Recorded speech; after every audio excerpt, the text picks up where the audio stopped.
I'm Donna Jordan from Jordan Fabrics. Today I'm going to show you how to make a really simple face mask. So I've had a fair amount of requests, how do I make a face mask? But there's so many good videos out there already that I was just going to skip it. But today our local postmaster called and he wants us to make 80 face masks for our carriers. So of course we said yes. So we thought as long as we're making them, we'll make a video and show you exactly how we're going to do it. Now this is not a medical mask. I'm not a doctor, but I am a quilter. And that means I have lots of fabric that is perfect for making a simple face mask. Now I'm going to cut the face mask 7 inches by 9 inches. And this seems to be a good size that will fit a lot of different sizes of faces. So this will fit me or it'll fit my husband Matt, and he's quite a bit bigger than I am. We're also going to cut 2 long ties. They're going to be 2.5 inches wide and about 40 inches long. The only other thing we need is a little bit of wire, and this is optional, but it really does help the mask fit on your face better. So I've got some wire here. We're going to cut a 3-inch piece. You may have some florist's wire. I've got some here. You may have even a twist tie that comes on bread or that comes on your vegetables, and you can fold that in half so that it's about 3 inches long. Here's the fabric I've picked out. I'm going to make the whole mask out of one fabric, and I think this will not clash with the Postal Service workers' uniform. So I want something that will just kind of blend in. So I'm going to do the ties and the face of the mask out of this. Now, of course, if you're making this for someone else or you for yourself, you could use different colored ties. You could use, a contrast color, and that would make it a little bit fancier. I'm going to go ahead and just cut one mask right now. If you're cutting a bunch of them, you could stack up your fabric and cut more layers. Now, for the front of the mask, it's 7 by 9. It doesn't really matter which way, 7 this way or 7 this way. I'm going to go 9 inches this way because then I can get 3 masks up that are 7 inches each. And then I'm going to cut my ties. Now these ties, they're the same width as a jelly roll strip. So if you have extra strips, you can use those for the ties. And the front of the mask, 7 by 9, that will fit from remnants, that will fit from layer cake squares. So really any fabric that you have will work for this. Now I'm going to shape this just a little bit. So I'm going to line it up with some lines on my cutting board. So the middle of it here is right there. It's 3.5 inches up. I'm going to cut off from 3.5 inches to about 3/4 of an inch there. So check your measurement, 1, 2, 3.5. I'm just going to cut it off here and do the same thing over here. And the same thing on the far side. Now we've got just a little bit of shape to our face mask here. So I'm going to put the pieces right sides together. And I'm going to stitch along these edges. So I'm going to use about a 3/8 of an inch seam allowance, and I'm going to back tack at the beginning and at the end. And you don't have to pivot in the middle here. You can just make it a nice gentle curve.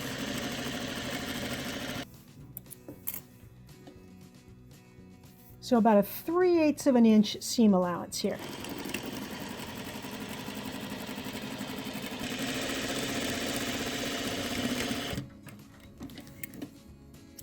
Now we're going to flip it right side out. So I'm just going to open this up here and flip it. Now these seams here, I would like it to lay kind of flat, and I'm not going to iron it. I'm just going to take that seam allowance and make it face that way, and I'm just going to press with my fingers right along that seam. So that's just going to help it stay in place. So I'm just drawing my fingers along the seam there. Now I'm going to turn it around because we've got another seam. Same thing. Poke it that way and just flatten it out a little bit. So because we cut our piece shaped a little bit, it makes a curve. We've got a curve here and a curve there where the seams are. Now we're going to put those seams together. They're going to be right in the middle. You can see the one seam here It's meeting up with the seam on the other side, and that's making a little bit of extra space there, and that's good because our face is going to fit in there. Now I'm just going to stitch these raw edges together, just about 1/8 of an inch from the edge. This is just to keep everything in place so nothing moves around while we put the straps on. So do this on the top, and then turn it around and do the same thing on the bottom here.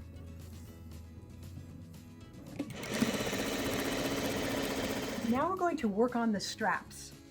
So I'm going to iron this in half the long way. So I'm just going to make these raw edges meet and iron it all the way down. You can use steam, that helps it stay without coming unfolded. So all the way down. Now I'm going to open this back up and fold the bottom half here right to where that line is where we ironed at the halfway spot.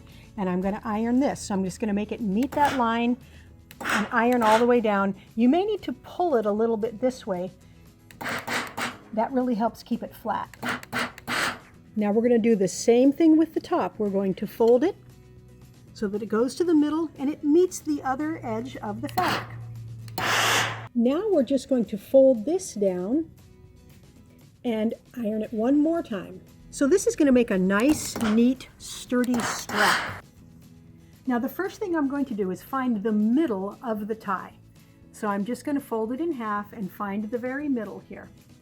Now I'm going to make that middle meet up with the seam there. So I'm going to put it right here. I'm going to open it up and I'm going to fold it right over that raw edge. So the raw edge is going all the way to the middle. That's folding down over, and I'm going to put a pin in here to hold it in place.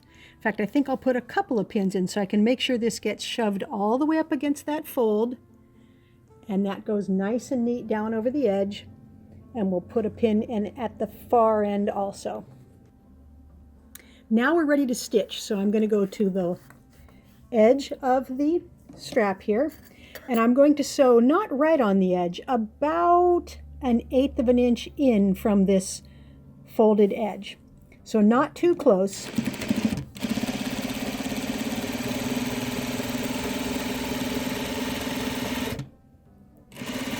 All the way along here.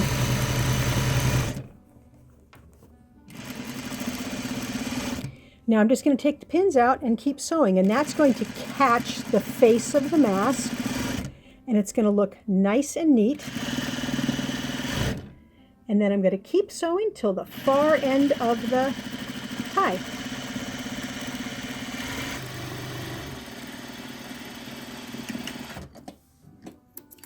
Now we're going to use the same procedure for the other tie here, but this is the side where we're going to add the wire. So I'm going to pin this in place, not in the middle, just on both ends. And then I'm going to get my little 3-inch piece of wire. Make sure it's fairly straight at this point. And this is going to get pushed right up against the top here. And you're going to want to center it. So I don't know if you can see it there because it's kind of dark. But you want to have it centered here, right up in that fold. And then I'm going to put a couple more pins down here. And I'm going to put a pin here so that it can't travel, and a pin at the other end so it can't travel. Oops. And then we will start sewing just like we did with the other side, down at the far end here.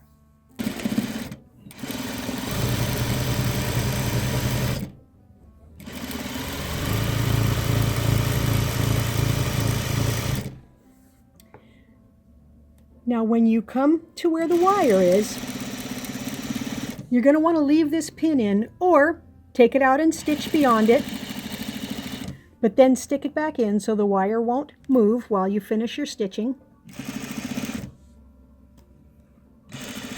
Same thing at this end. Take that pin out, put it back in so that wire can't move, and stitch all the way down to the far end.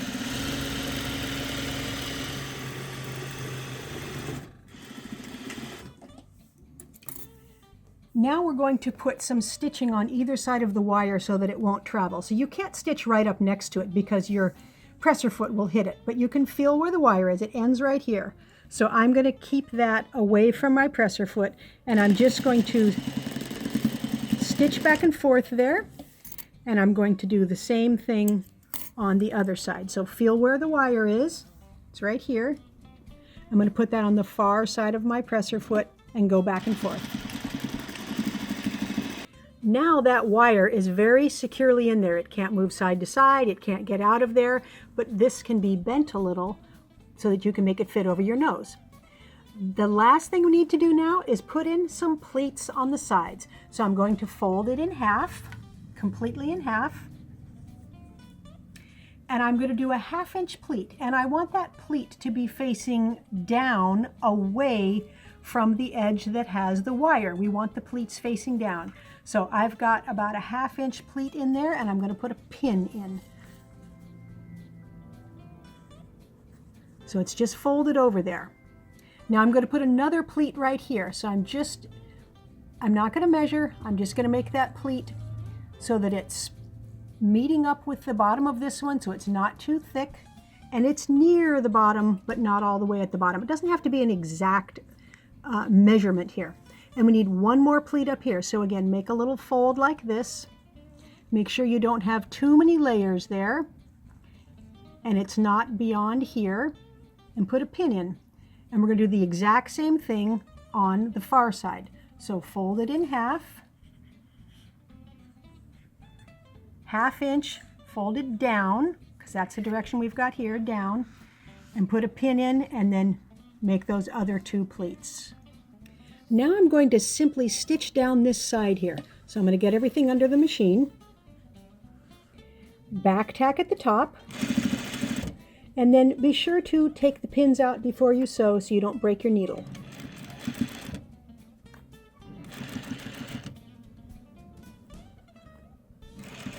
And then back tack at the bottom. Same thing on the other side.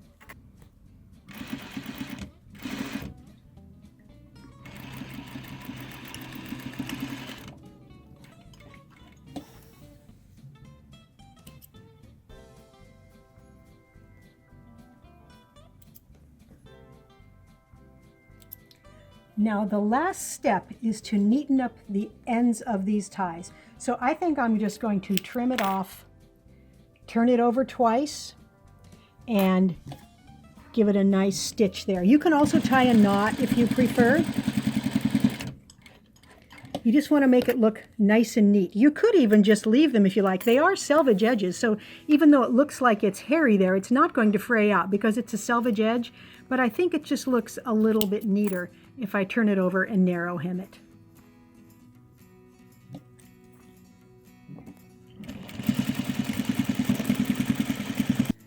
Now these are completely washable. They're just like a piece of clothing, so you can put it right into the washing machine with all your other clothing items.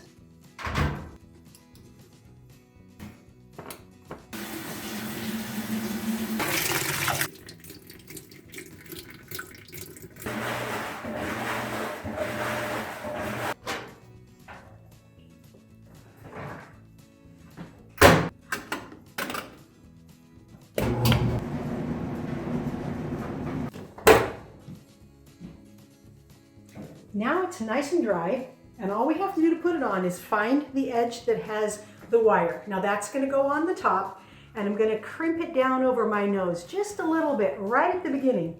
Now the top tie is going to go over my ears, and then the bottom tie is going to go just behind your neck here. And that wire keeps this down, keeps the mask nice and fitted. And you can take your hair, you can put it over the ties in the back. It looks nice. Some people like to put these ties both below the ears. Either way works well. So I went ahead and put each face mask into a little bag so that the people who get these at the post office know that they're clean. And also I put care instructions on here because I don't want them to think that you can't wash them or that you can't reuse them, because you can reuse these over and over and over. So this is a nice, simple way to make a face mask if you need to make one for yourself or if someone asks you to make some for their group. Now we do usually do a giveaway at the end of each one of our quilting videos, and we didn't want to miss doing that. So we've got this nice chain links, bright, cheerful quilt, and we're going to give this away. This is a great big guy. It's all done with Cape Facet fabrics, and we do have a video that shows you exactly how to make this quilt. This would cheer up any room. So it's very easy to enter. All you have to do is click the link right below the video that says giveaway and put in your name and your email address, and we can send this to the winner anywhere in the world. Good luck. Now, if you like our tutorials and you want to support us, the best thing you can do is subscribe to our YouTube channel. That would really help us out. Happy quilting!